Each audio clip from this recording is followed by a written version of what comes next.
Nós falamos sobre esse assunto, sobre a política. Para aqueles irmãos que não sabem, nós somos formados, nós temos duas formações, uma de teologia e outra de relações internacionais. Sou formado e pós-graduado em relações econômicas internacionais, com ênfase em política internacional, tanto pela Unesp quanto pela Universidade de Nova York.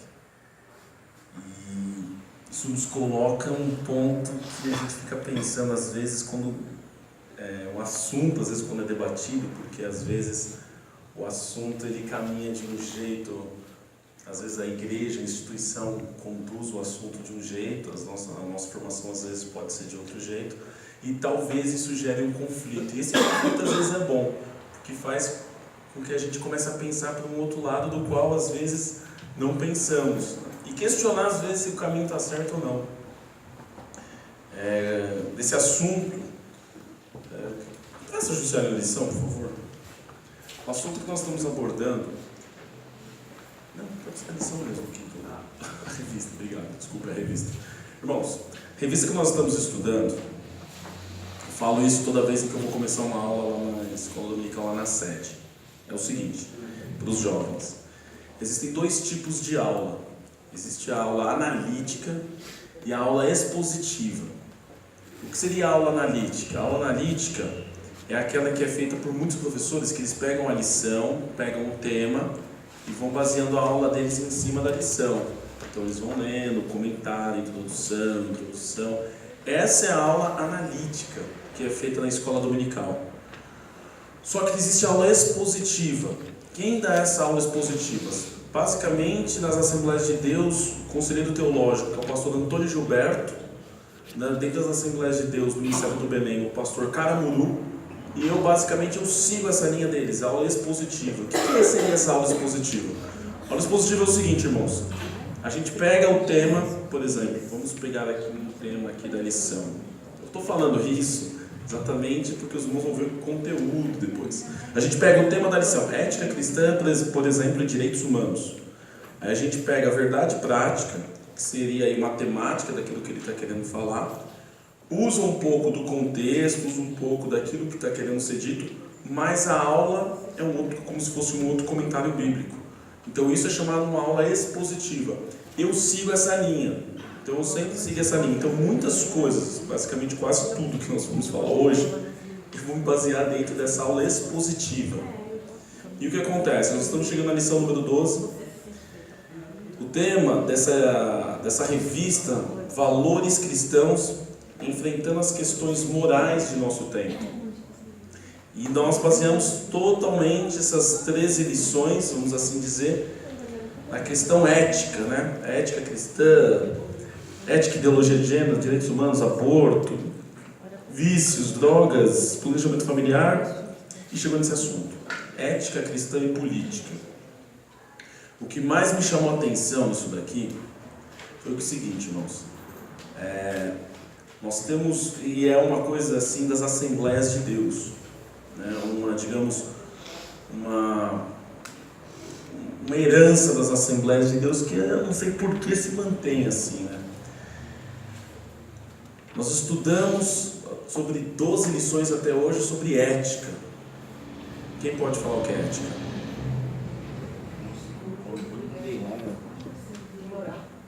Conjunto de regra e moral. Conjunto de regras e moral. Então, vamos lá. Quer dizer que a ética, e realmente é um conjunto de regras e moral. Ela é geral. O conjunto de regra que vale por um ponto, ela vale para todos os outros. A palavra ética vem do grego ethos, que significa costumes, usos, hábitos. Os costumes, usos e hábitos, eles são iguais perante toda uma sociedade, vamos colocar num contexto mundial, ou melhor dizendo, dentro do contexto brasileiro. Sim ou não? Sim ou não, irmãos? Não. Deveria. Sabe o que acontece? Na verdade, não deveria. Vou explicar o porquê. Porque aquilo que está na nossa cabeça como ética, e o que está sendo falado como ética durante todas as lições, na verdade, não é a palavra ética, mas seria a palavra valor. o valor tem que ser igual a todos. A ética varia de ser humano para ser humano. A ética é um costume. O costume, vamos falar do Brasil. O Brasil basicamente é um continente, de norte a sul. O mesmo costume que existe do povo nordestino é o mesmo que existe do povo sul e sudeste. Os mesmos hábitos, a mesma linguagem. Totalmente diferente. Baseada em São Paulo. Então o que acontece? Em São Paulo, por exemplo, na região leste, olha, vou dentro da região leste, dentro da cidade de São Paulo, pegar a região leste, vou pegar a região oeste, e ainda vou mais fundo, eu vou dentro das Assembleias de Deus. Vou mais fundo ainda, dentro da Assembleia de Deus, o Ministério do Belém, nossa realidade. Vou mais fundo ainda e afunilar mais ainda, pegar os jovens. Os jovens que vivem na região leste, que frequentam as Assembleias de Deus, são salvos, lavados remido pelo sangue de Jesus, que congregam lá na região leste, que são irmãos nossos, a realidade deles é totalmente diferente da realidade dos jovens que são das Assembleias de Deus, do Ministério do Belém, que vive na região oeste. Haja vista que, por exemplo, vou pegar apenas um exemplo para citar para os irmãos. O ano passado, o congresso que fizemos pela primeira vez em 30 anos de mocidade aqui no setor 34, eles compraram camisetas e fizeram camisetas. Conversando com os líderes de lá, eles falaram: Kleber, nós sempre fizemos isso porque os jovens aqui se recusam a utilizar terno e gravata, eles vêm de borboleta, eles vêm de saia curta ou de calça curta, as moças vêm muito pintadas, é totalmente diferente. Já os rapazes daqui, eles gostam de utilizar terno e gravata, muitas vezes por condição financeira eles não têm, mas é muito mais fácil eles utilizarem aqui do que eles utilizarem lá. Quer dizer, a facilidade que nós temos às vezes com o costume usual dentro das Assembleias de Deus aqui, eles têm uma dificuldade tremenda lá. Isso faz parte da ética, do hábito, do costume. Então a ética, ela é regionalista. Porque aquilo que nós estamos falando aqui, e na verdade até o escritor, ele vai se basear, ele vai se aprofundar, ele vai falar, na verdade são valores morais. No entanto, ele pega muito nesse aspecto regionalista. Então a ética, ela é regionalista. A ética, ela vai por um lado em que cada ponto, cada local é de um jeito, tem a sua peculiaridade. Só que aí a gente pega uma outra questão, que é a questão da política. Que do grego a palavra política quer dizer polis, que quer dizer o seguinte: senso geral. Polis também, algumas traduções do grego antigo quer dizer cidade. Mas cidade dentro do grego antigo quer dizer senso geral. Então você pega a ética, que é de usos e costumes, assim, de hábitos peculiares, regionalista, e você tem a política, que é um senso geral. Isso já entra num colapso gigantesco. Porque se a gente parar para pensar, a gente tem a ética, a política e falta ainda o cristianismo. Nós temos 3 palavras dentro de um tema, e aí entra exatamente num assunto que muitas vezes eu fico me condoendo dentro, às vezes até da igreja. Porque é o seguinte, nós estamos falando sobre ética, estamos falando sobre o cristianismo, estamos falando sobre a política, que é um senso geral, cujo comentarista bíblico da revista Escola Dominical é o pastor Douglas Batista. Ele não é um político, ele não é um cientista político, ele é um pastor com uma formação maravilhosa em teologia. E o que me chama a atenção é o seguinte: quando nós vamos falar sobre depressão, quando nós vamos falar sobre ideologia de gênero, a mentalidade das Assembleias de Deus é o quê? Vamos chamar um psicólogo. Geralmente é o Adriano. Vamos chamar o Adriano, vamos chamar um psicólogo para a gente falar de depressão, para a gente falar sobre angústia, para falar sobre ideologia de gênero, porque isso é um assunto psicológico, mexe com a mente dos jovens. Vamos chamar um psicólogo. É verdade. Tem que ser feito isso. Está certíssimo. Aí quando vai entrar, por exemplo, num assunto sobre educação, vamos chamar a irmã Keila. porque ela é formada, pós-graduada em educação, essa área ela domina há mais de 20, 30 anos. Está certíssimo. Tem que ser falado sobre educação e tem que chamar uma pessoa do nosso meio que fala sobre isso. Saúde pública, vamos chamar um médico, vamos chamar um enfermeiro. O pastor Adelício trabalha com mais de 25 anos nisso. Perfeito. Aí quando você vai falar sobre política, a gente não chama umas pessoas que são formadas nisso. Muitas vezes nós chamamos pessoas que não têm nada a ver, mas que querem falar sobre o assunto. E aí você entra num outro colapso. Há uns anos atrás, cerca de 2 anos atrás, dentro da nossa sociedade, teve um assunto que foi muito pautado, muito falado dentro das igrejas, chamado Pokémon GO. Quem se lembra desse joguinho aí, Pokémon GO? Quem mais se lembra desse assunto, irmãos, desse vídeo, aí, lembra ali o pessoal? O Pokémon GO, se lembra que os jovens pegavam o Pokémon GO, baixavam o aplicativo, ficavam brincando, e aí você via todos quaisquer tipos de pastores falando sobre o Pokémon GO e endemonizando o assunto. E uma vez nos chamaram lá no Belenzinho, e nós começamos a discutir entre os líderes sobre isso. Por quê?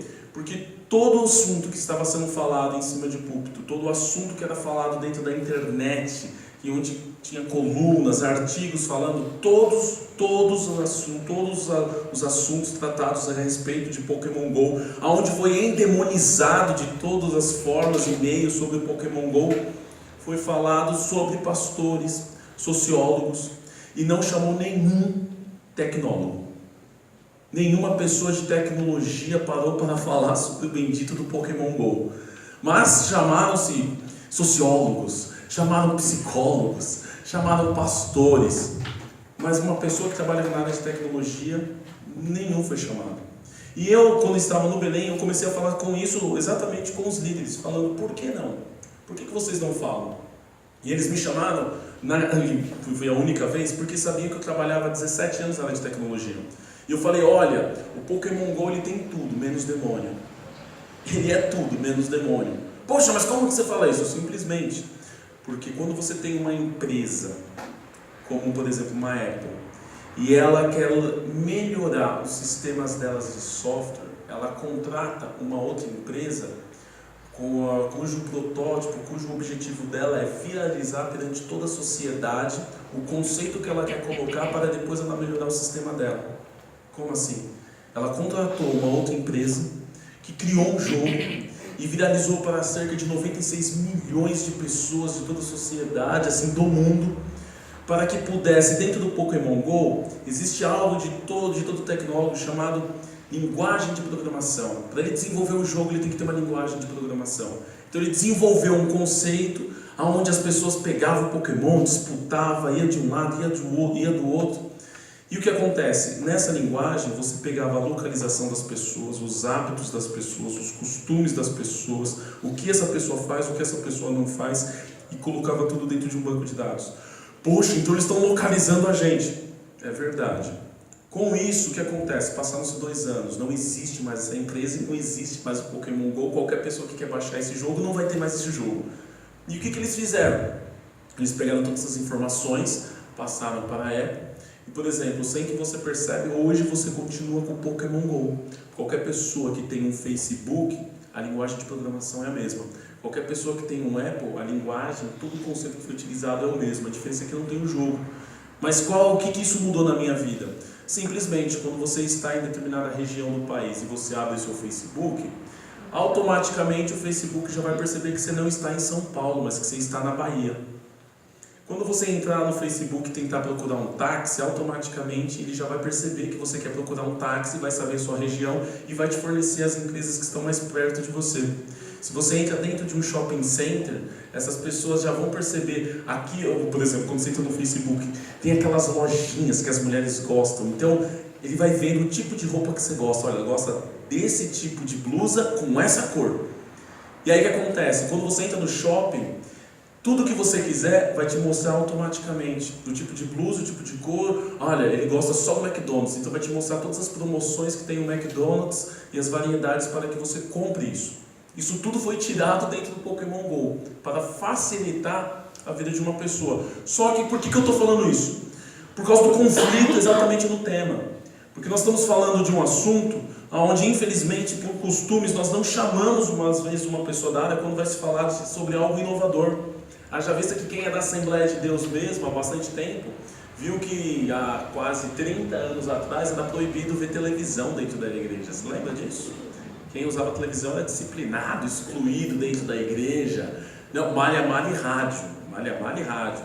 Fora quando vinham os diáconos dentro das casas, os espiões, eu recebi muito desses diáconos, que eles entravam dentro das casas, perguntavam onde era o banheiro, erravam o cômodo para saber se você tinha uma televisão dentro do quarto. Não é? A Assembleia de Deus nunca foi muito adepta, né, à questão de inovação tecnológica, e aí as pessoas colocavam a televisão dentro do armário e fechavam assim a porta do armário. Fiz muito isso. Fizemos muito isso. Estou revelando a minha idade aí.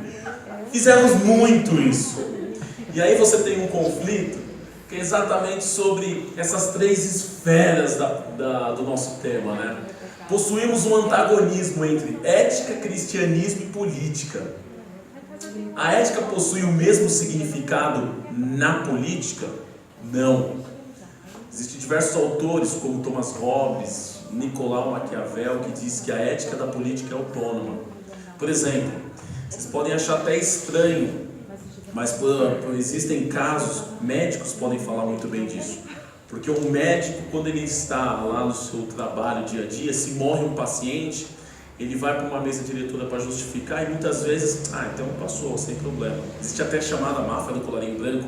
Por quê? Porque a ética do médico, a ética de cada profissão varia. Assim como a ética da política é autônoma, já dizia Maquiavel. Poxa, usando Maquiavel, até esse termo, né? Aquela pessoa é muito maquiavélica. Esse termo é um termo errôneo que é falado. Maquiavel nada mais foi do que um líder, um dos conselheiros, ainda no período da Itália, da Idade Média, 1517, 1518 por aí. E o que Maquiavel fez em determinado momento? Ele fez uma carta denunciando tudo que existia, que era pelos bastidores dentro do império, lá dentro do império italiano. Então ele começou a denunciar tudo que tinha lá dentro. E nessa denúncia ele passou essa carta para toda a população que mal sabia ler e escrever. E ela foi difundida em outros países. Quando os monarcas pegaram e viram tudo aquilo que ele estava denunciando, começou-se o termo maquiavélico. Então quer dizer, ele fez uma coisa excepcional, tanto é que uma das suas cartas foi exatamente um livro chamado O Príncipe, que o príncipe em italiano quer dizer o líder. Então ele fala de todas as especificações e tudo aquilo que um líder deve fazer e um líder que não deve fazer. Tudo que ele passou foi denunciar, foi falar, foi, digamos, o primeiro poder de imprensa daquela época, foi Maquiavel que constituiu. Só que os imperadores que estão no poder, os imperadores que estão na parte mais superior, eles falaram o quê? Não, esse cara foi maquiavélico.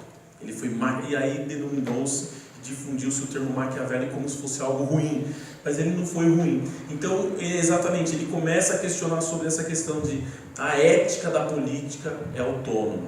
E aí eu entro para um outro assunto, né? Nesse conflito das três esferas, só no tema ainda que nós estamos. O objetivo da Bíblia é falar sobre política? Sim ou não, irmãos? O objetivo da Bíblia é falar sobre política, irmãos? Mas a política envolve porque a gente tem que aprender de tudo um pouco. Tem que estar, como é que se diz? Fugiu a palavra, a gente acha que eu acho que o objetivo da Bíblia não é falar sobre política, porém a política está dentro da Bíblia, porque vivemos num mundo que temos governança, que temos líderes e que precisamos seguir regras desde o início. E que são impostas pela sociedade. Então eu acredito que tenha política na Bíblia de Gênesis a Apocalipse. Porém eu não acredito que seja o objetivo da Bíblia. É que eu acho que entra a questão da sociologia, né? Da relação da humanidade, dessa questão envolve tudo. Mesmo que trate da salvação, a Bíblia ela vem para tratar da salvação, mas junto não tem como. É um assunto que tem que estar fazendo parte da nossa vida. E nós, como igreja, nós temos que estar a par disso. Temos que ter conhecimento de tudo isso. Quem mais? Tem mais alguém que fala aí? Tem mais pessoas aí? Porque, olha, tratamos desse assunto e a nossa igreja trata muito desse assunto sobre a questão da política. O objetivo da Bíblia realmente não é falar de política. Como os irmãos falaram, muito bem falado, o objetivo da Bíblia é salvação, cujo personagem principal é Cristo, para chegar à salvação. No entanto, a Bíblia foi escrita por seres humanos, que foram usados por Deus. E seres humanos é uma realidade civil ainda, que nós temos e que nós galgamos no dia a dia. Não tem como fugir disso. Só que colocado algumas coisas em que aí eu coloquei até um outro ponto. A política reina sobre o cristianismo? Como um cristão deve agir perante a política? A política reina sobre o cristianismo? Se existe política na Bíblia, por mais que não seja o foco, ela reina então sobre o cristianismo? Por que dá uma ênfase tão grande então? Alguém? O cristianismo interage com a política, podendo tornar melhor ou não. Então, por exemplo, quando eu creio que alguns grandes líderes cristãos tentaram implementar o cristianismo como um plano político amplo, geral, muitas das vezes não funcionou. Você tem, por exemplo, Calvino, quando instituiu a igreja como um braço forte de Estado e tornou Genebra uma cidade assim muito controlada debaixo de um viés religioso. Eu creio que isso não é um bom uso do cristianismo. O cristianismo não está completamente entrelaçado com a política, mas ele pode interagir com a política, pode controlar, de modo que não descambe aí para algumas práticas totalmente antiéticas, antimorais, né?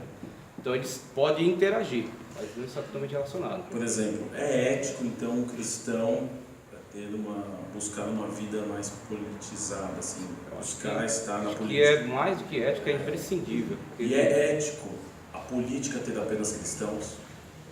Não. Então tem um conflito. E se nós temos que estar na política, a política ela só fala com os cristãos? E eu acho que existem outros grupos, né? Então, como é que vai impor somente um grupo dominante, né, e não dar voz a outros? É isso uma coisa que nós vamos discutir, exatamente, porque para nós, a palavra cristãos está muito forte. Porque se para nós é ético estarmos na política, será que é ético então a política estar na igreja? Porque se para mim é ético eu estar na política, é via de mão dupla, a política vai ter que estar comigo dentro da igreja. E tá. Na igreja a gente vive Não, eu vejo a política como um conjunto de regras que constituem um país. Sim. Que são as pessoas que decidem e que governam. Desde o início, quando a gente pega todas as regras que existem, desde o começo da política, muitos deles foram baseados na Bíblia e do que Deus mandou o povo fazer. Tem muita regra hoje usada ainda por volta do mundo inteiro que foram constituídas a partir da Bíblia. Tanto é que hoje o governo brasileiro, muitas das vezes, pessoas que estão lá dentro, eles querem tirar essa questão até do catolicismo, que tratavam muito a Bíblia, porque o país é laico, então não pode ter só cristãos lá dentro, precisa ter pessoas de todas as áreas. Então eu acredito que a política está dentro da igreja totalmente. E até aproveitando o que a Rafisa disse, muitas das vezes tem tido uma distorção sobre o termo laico. Eles entendem que laico é equivalente a ateu ou totalmente sem religião, sendo que laico não é uma religião predominante, mas todos interagem, todos participam. É assim, quando o termo fala, inclusive na Constituição Federal, que o país é laico, a palavra laico, quando é falada, existe uma diferença muito grande quando a gente fala de Estado e a gente fala de pessoas. O Estado é laico, mas o povo não é laicista. É como se fosse CNPJ e CPF. A minha empresa é uma coisa, aí eu sou outra. Então, assim, o Estado, obviamente, ele tem que ser laico. Quando o Estado ele começa a agir de maneira dentro de padrões e morais religiosos, assim, digamos, a gente entra no que seria um Islã. A gente entra no que seria um Irã. A gente entra, por exemplo, no Egito. Hoje o Egito é dominado 100% pelos islâmicos. Então você entra exatamente nessa esfera. Então o povo é laico, assim, o Estado é laico. O Estado é laico, mas o povo ele não é laicista. Mas eu acho que aí, também falando dos representantes, não pode ser só da religião, né? Aí você falou dos conflitos. Aí nós temos que pensar na questão do sistema democrático, né? E aí entra a questão de cada representante. Nós temos que ter os nossos representantes, que defendem nossos direitos, que levantam nossa bandeira. Então entra a questão da ética. Nós defendemos nós defendemos nossa fé. Se não tiver nossos representantes lá, como que eles vão olhar para nós, né? E então, qual que seria, por exemplo, a nossa bandeira? A da fé, nossos costumes, a qual nós estamos vendo nossos costumes, eles querem ser bandidos, ser tirados. Aí a gente vai para a Bíblia. Quando Pedro virou para Jesus e falou assim: Senhor, quando restaurarás o seu reino aqui em Israel novamente, Senhor? O que Pedro falou? O que Jesus respondeu para ele? Atos capítulo 1. Não vos pertence saber os tempos, as estações que o Pai estabeleceu pelo seu próprio poder. Mas recebereis a virtude do Espírito Santo, que há de vir sobre vós, e ser-me-eis testemunhas. A questão é o seguinte, assim, tem que ter uma bandeira. Que eu já estou avançando um monte de coisa aqui, nós vamos entrar em detalhes depois sobre essa parte democrática, né? Porque, poxa, eles têm que levantar e defender os nossos direitos lá, mas qual é o direito da igreja? Qual é a bandeira da igreja? O que a igreja busca lá dentro? Porque é o seguinte, existe um ditado em japonês que traduzido quer dizer o seguinte: não existe nada mais caro do que aquilo que é te dado de graça. Se eu estou indo para lá buscar um direito, ele vai voltar para mim. E vai voltar com força. E isso vai ter um conflito. Então esse conflito gera exatamente o que gera dentro da igreja. Ninguém quer falar de política. Ninguém quer falar de política. Mas nós vamos falar de política. E aí vai mais um. Por que os cristãos não gostam de falar de política? Aí? Você gosta? Ó, você é uma das únicas aí. Tem muita gente que não gosta. Olha só, porque quem fala de política já está condicionado a uma ideologia, partido ou algum candidato para usar a igreja como curral eleitoral. Estou pegando pesado mesmo, gente. Eu estou enfrentando a nossa realidade mesmo. Não traz nada novo, somente mais do mesmo. E aí vem a última: não sabe o que fala, acha que sabe. Se soubesse, não trabalharia para um legislador. Isso daqui eu quis. E lógico, aí vem a pergunta: mas por que isso acontece? Peguei pesado nesse assunto porque é exatamente a realidade que a gente vive. Quando vem alguém falar de política, quando a gente vai falar, por exemplo, eu estou indo bem na questão da imparcialidade, não tenho interesse nenhum em me candidatar, e eu estou indo exatamente como daria, por exemplo, numa aula de pós-graduação, sendo bem apartidário.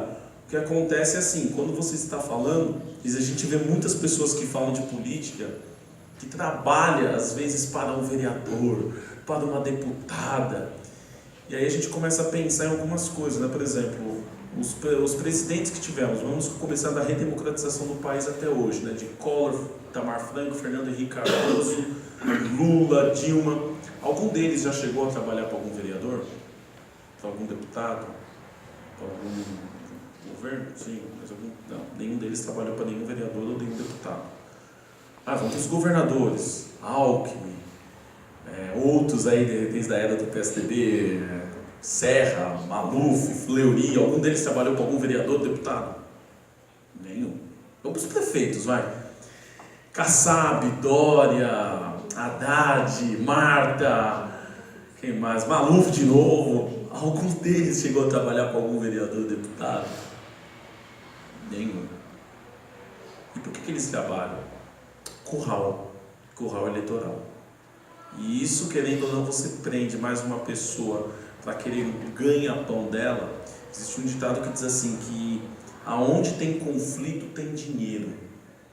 Aonde tem conflito tem dinheiro. Então assim, aonde muitas vezes, principalmente no cenário atual que a gente vive, de tanto conflito, ou tem dinheiro ou não tem nenhum, né? Do jeito que está a situação, não tem nenhum. Mas se vive um conflito muito alto hoje em dia, exatamente porque você vê pessoas com interesses obscuros.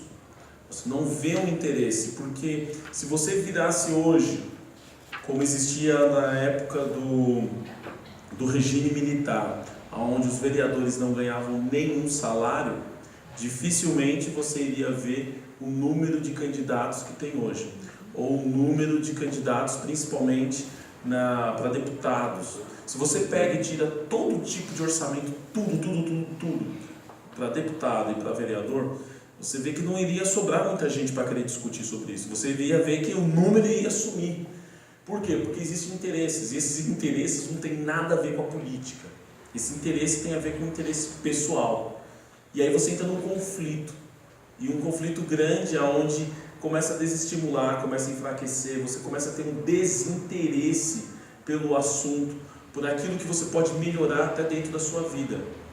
E aí a gente entra numa outra esfera, que dentro da nossa realidade, você acaba vendo pessoas condicionadas a uma ideologia, a um partido, e lógico, a um curral eleitoral. Mas quando eu falo até da questão política, eu falei no início em que a ética ela é regionalista e a política ela é de senso comum. E a política ela realmente é de senso comum. A política não tem ideologia, e nós vamos entrar nisso agora. Explica para mim, por favor. Olha só. Dentro da política, dentro da ciência política, existem duas verticais. Essas verticais ainda são os teóricos que estão estudando ainda nos Estados Unidos. Isso daqui não foi traduzido ainda para o português. Eles vão começar a estudar isso dentro das ciências avançadas, dentro do estudo de ciências avançadas e políticas da USP. Então eles vão começar a estudar sobre isso. Mas isso já é difundido dentro dos Estados Unidos, das universidades. É chamado High Polity e Low Polity. O que seria o High e o Low? O High seria a alta esfera da política e o Low seria a baixa esfera da política. E o que estuda isso? O que seria esse High e esse Low? O High Polity, ele estuda sobre o seguinte, sobre os aspectos mais importantes e relevantes e de senso geral. Por exemplo, nós temos nas Nações Unidas, a ONU. A ONU, se você parar para pensar, aonde fica a sede da ONU? Você vai ver, Bruxelas. É verdade. Aí algum pode dizer o seguinte, mas eu vi o Jornal Nacional onde estava mostrando a sede da ONU em Nova York, com uma arma que tem até um nó dado na ponta. É verdade. Mas espera aí, fica em Bruxelas ou fica em Nova York? Fica nos dois, por causa disso, o High Polity e o Low Polity. Então, dentro da ONU, a primeira sede fica em Nova York, porque em Nova York eles estudam apenas o High Polity, onde fica a Secretaria de Segurança das Nações Unidas, cujo objetivo é evitar a guerra. O objetivo principal da política é evitar a guerra. Como que eu faço para não ter conflito? Como que eu faço para evitar a guerra?